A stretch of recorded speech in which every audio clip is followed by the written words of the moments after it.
Bonjour à tous et bienvenue dans votre émission Itinéraire Santé diffusée sur le Figaro.fr. J'ai le plaisir de recevoir aujourd'hui Caroline Delmas. Bonjour. Bonjour. Et bienvenue, merci beaucoup d'être avec nous. Vous êtes la directrice d'Horizon Santé Travail, un service de prévention de santé au travail. Et vous êtes accompagnée aujourd'hui du docteur Karine Durand. Bonjour. Bonjour. Et bienvenue à vous également. Vous êtes médecin coordinateur et médecin de santé et médecin du travail au sein d'Horizon Santé Travail.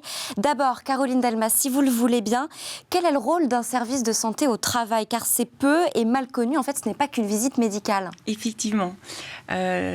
Jusqu'aux années 2000 environ, nous parlions de services de médecine du travail et l'activité des médecins du travail était essentiellement centrée sur la visite médicale.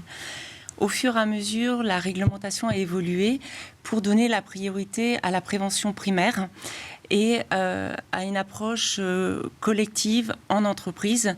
Et cela a été permis grâce à l'intégration de la pluridisciplinarité, puisqu'aujourd'hui les médecins du travail ne travaillent pas seuls, ils s'animent, coordonnent une équipe pluridisciplinaire composée d'autres professionnels de santé, comme les infirmiers de santé au travail, mais également des spécialistes de la prévention. Donc, nous ne parlons plus de services de médecine du travail, mais de services de prévention et de santé au travail. Et c'est vrai que pour nous, ce qui est important, c'est qu'on arrive à dépasser cette vision limitée qu'ont encore certaines entreprises de notre activité et qui nous voient encore aujourd'hui uniquement par le prisme de la visite médicale. En fait, le rôle des services de santé au travail est vraiment de mener des actions. C'est un rôle préventif qui consiste à mener des actions pour éviter toute altération de la santé du travailleur du fait de son travail. Pour cela, nous avons 4 grandes missions. La première mission, c'est que nous prodiguons aux entreprises des conseils pour prévenir ou éviter les risques professionnels, également pour améliorer la qualité de vie au travail et les conditions de travail. En parallèle, nous menons toujours cette surveillance de l'état de santé physique et mentale des salariés, des travailleurs, en prenant en compte les caractéristiques de leur poste de travail, également les risques professionnels auxquels ils sont confrontés, les conditions de travail, également leur état de santé, l'évolution de leur état de santé, parce que même durant leur vie professionnelle, ils peuvent être confrontés à une maladie, une pathologie qui n'est pas en lien avec le travail, mais qui impacte pour autant leur activité professionnelle et qu'il faut prendre en compte tout au long de leur carrière. On tient compte également de leur âge. Et tout ceci, toute cette surveillance a pour but de maintenir les salariés en emploi, dans leur emploi ou en emploi, le plus longtemps possible et dans les meilleures conditions possibles pour prévenir ce qu'on appelle le risque de désinsertion professionnelle, c'est-à-dire le risque qu'un jour ou l'autre, le salarié sorte totalement de l'emploi. Donc, si on comprend bien, vous agissez en amont des pires situations, comme par exemple le burn-out qu'on connaît et qui est une donnée auquel on a accès plus facilement. Docteur Karine Durand, il y a un constat sur lequel s'accordent les professionnels de santé. Ce qu'on attend de plus en plus de vous, c'est de l'accompagnement. Comment est-ce que vous agissez en la matière et comment est-ce que vous suivez les salariés sur toutes les problématiques qu'on vient de définir avec Caroline ? Alors, accompagner les entreprises dans la mise en œuvre d'une démarche de prévention, conseiller, aider, préserver la santé des individus tout au long de leur carrière professionnelle, c'est capital. C'est la normalité. Il est normal qu'un individu, lorsqu'il travaille, il préserve sa santé au cours de son activité professionnelle. Et d'ailleurs, en 2022, la Conférence internationale du travail a énoncé qu'un milieu de travail sûr et salubre est un principe de droit fondamental au travail. Accompagner les entreprises, je dirais même que c'est un enjeu sociétal aujourd'hui, majeur. Vous savez, Lucille, qu'en France, on est un des pays d'Europe où l'on déplore le plus d'accidents de travail. En 2021, il y a plus de 600 000 accidents de travail qui ont été déclarés, dont 645 accidents mortels. C'est un coût humain énorme, c'est un coût économique pour les entreprises, des coûts directs, des coûts indirects qui sont liés aux accidents de travail et à la survenue de maladies professionnelles. Et je dirais même que c'est un enjeu social, la prévention, parce que ça peut être un levier de performance pour les sociétés, avec des indicateurs, comme on entend parler aujourd'hui, de qualité de vie et de conditions de travail, la QVCT.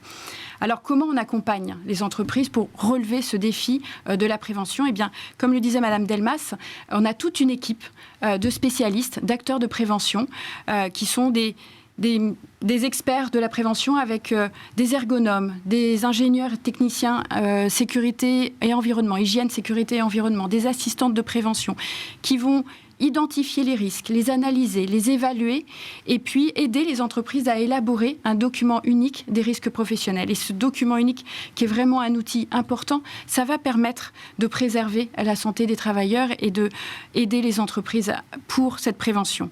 On a aussi des psychologues du travail. Tout à l'heure, vous abordiez la question du burn-out. Les psychologues du travail, des psychologues cliniciennes, des assistantes sociales qui vont analyser en amont des situations de travail qui peuvent être effectivement peut-être précurseur de stress et de pathologies psychiques. Cet accompagnement, il a une approche donc collective. On va utiliser tous les canaux de communication qu'il existe. On va utiliser les webinaires, des ateliers de sensibilisation, des ateliers d'information sur les risques biologiques. Durant la période Covid, les entreprises ont été accompagnées par nos services face au Covid. Le risque chimique, le risque pour la prévention des pathologies, des troubles musculo-squelettiques. Vous savez, ce sont des affections ostéo-articulaires, la première cause des maladies professionnelles. Le risque routier, qui est une des causes des accidents de travail aujourd'hui en France. Et puis, les facteurs de risque psychosociaux. Une démarche de prévention, ça commence par le collectif, comme je viens de vous le décrire. Et puis, au niveau des salariés, pour relever leurs problématiques, eh bien, les professionnels de santé, les médecins du travail et les infirmiers en santé au travail vont effectuer un suivi spécifique en fonction du métier, de l'activité professionnelle du salarié, pour pouvoir lui proposer d'identifier avec lui les risques professionnels auxquels il est exposé et lui apporter, on a tendance, nous, à dire des ordonnances de prévention sur le port des équipements de protection individuelle, sur les moyens qu'il a pour se préserver et pour préserver sa santé. Vous parlez justement d'enjeux sociétals et même d'enjeux sociaux. Je crois qu'il y a plus de 16 millions de salariés qui sont suivis en France, dont un quart rien que sur la région Île-de-France. L'usure professionnelle, comment est-ce qu'on la prévient quand on est un tel acteur de santé, et même un professionnel de santé comme vous l'êtes ? C'est le leitmotiv véritablement aujourd'hui des services de prévention et de santé au travail, avec la collaboration et la coopération d'autres acteurs de prévention comme l'assurance maladie, l'Institut national de recherche et de sécurité, l'INRS, l'ANACT, l'Agence nationale des conditions de travail, la Direction générale du travail. Tous ces organismes, en fait, vont accompagner les entreprises à instaurer une culture de prévention. Et il est important de comprendre qu'aujourd'hui, il est indispensable de faire un passage de la culture de réparation à la culture de prévention. Et tout à l'heure, j'ai beaucoup aimé, Lucie, vous avez employé le mot amont. En fait, la clé de voûte de la prévention et pour prévenir l'usure professionnelle, c'est l'anticipation.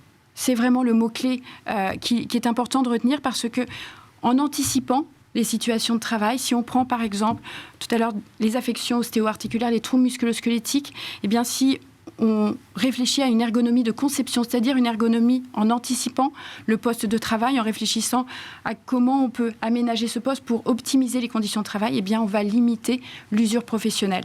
On peut proposer des formations adaptées à chacun, des formations sur les gestes et postures.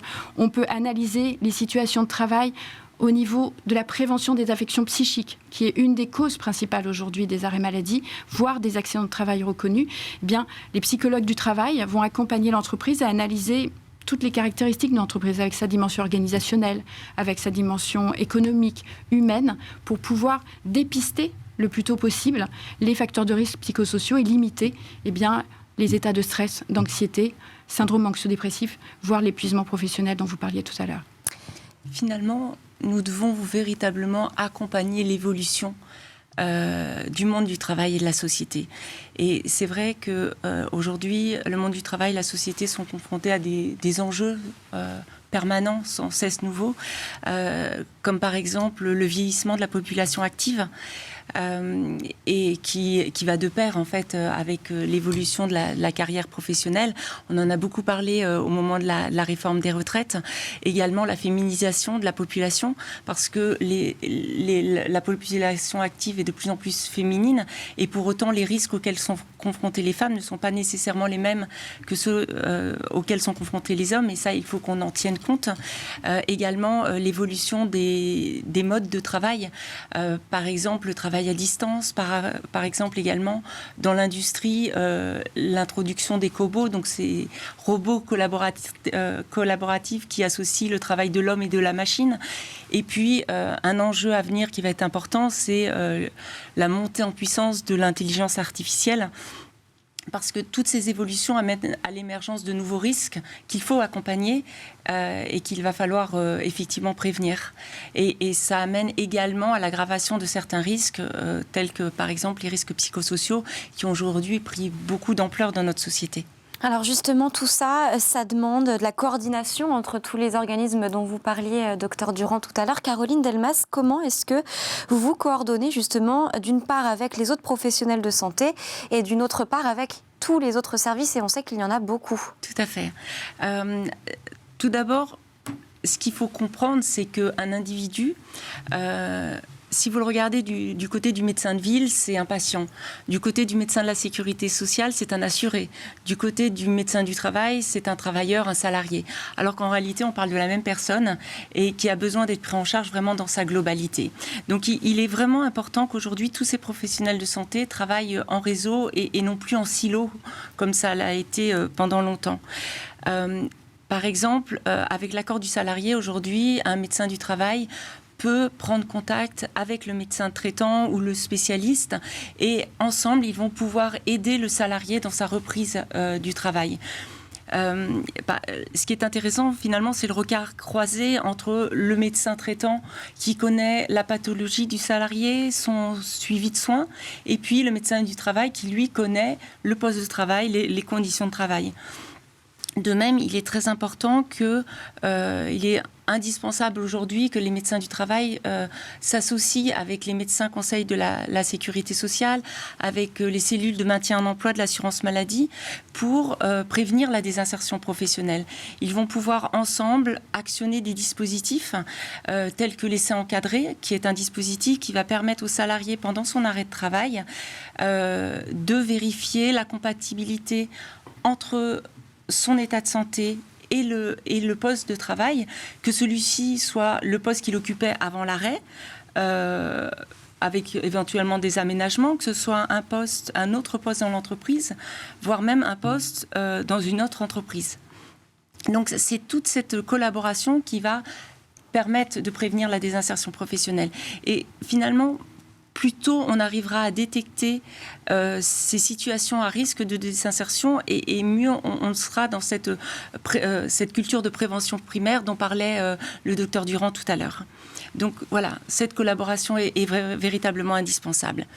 Et effectivement, vous parliez des services de santé au travail, donc il en existe beaucoup en France, un certain nombre déjà en Île-de-France, et pour finalement améliorer l'efficacité, l'impact de l'action des services de santé au travail, à mon sens, il est très important que les services travaillent beaucoup plus ensemble, mettent en commun leurs actions, et également avec d'autres partenaires comme par exemple les branches professionnelles. On peut travailler sur des secteurs d'activité, mettre en commun nos compétences, nos forces, nos connaissances pour finalement améliorer l'accompagnement des travailleurs.